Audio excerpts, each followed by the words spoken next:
Good day. Welcome to the Monday version of today's Living Word. I'm Dwayne Mass. We're continuing in the book of Job today, chapter 41. We're going to begin at verse 3. Let me have a sip of coffee.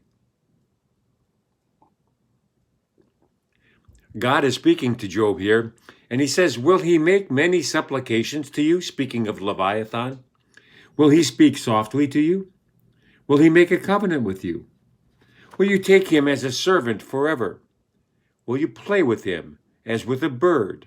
Or will you leash him for your maidens? Will your companions make a banquet of him? Will they apportion him among the merchants?" That's Job 41, 3 through 6. So God continues to question Job concerning omnipotence. After all, it's one of the calling cards of a sovereign God.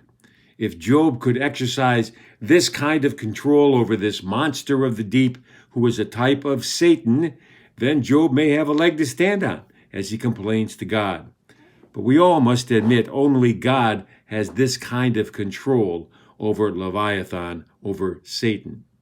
And that's the point that God the Father made through Jesus the Son, time after time after time as he walked this earth. Jesus and the Father are one. Only God has the power and the authority to strike a deal, a covenant with the devil and his henchmen. Jesus is indeed God in the flesh.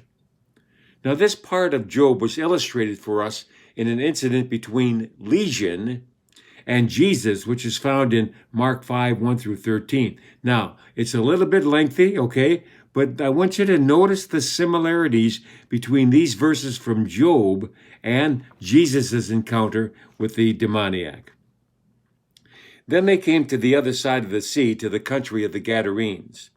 And when he had come out of the boat, immediately there met him out of the tombs a man with an unclean spirit, who had his dwelling among the tombs, and no one could bind him, not even with chains, because he had often been bound with shackles and chains, and the chains had been pulled apart by him, and the shackles broken in pieces. Neither could anyone tame him.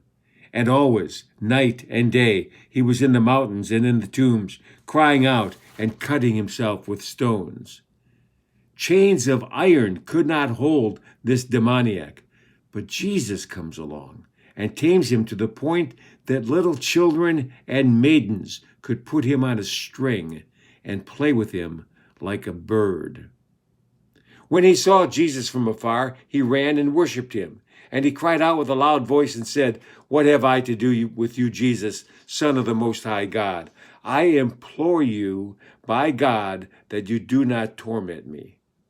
Well, immediately, when Legion recognizes Jesus as God, he worships him, and then he supplicates him. He makes a request of him. He says, "Do not torment me."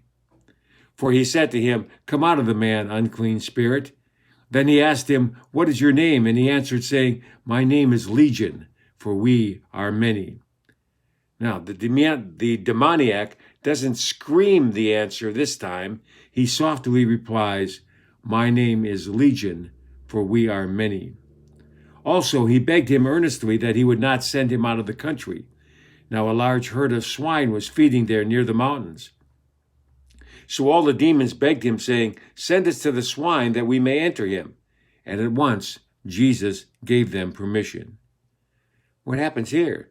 Jesus strikes a deal with Legion. He makes a covenant with him, just as it said in the book of Job. Then the unclean spirits went out and entered the swine. There were about 2,000, and the herd ran violently down the steep place into the sea and drowned in the sea. My friend, by now, you should understand what's happening here in the book of Job. As God is asking for proof of omnipotence and sovereignty, he's painting a picture of what that will look like when his son, Jesus, the Messiah, arrives on the scene.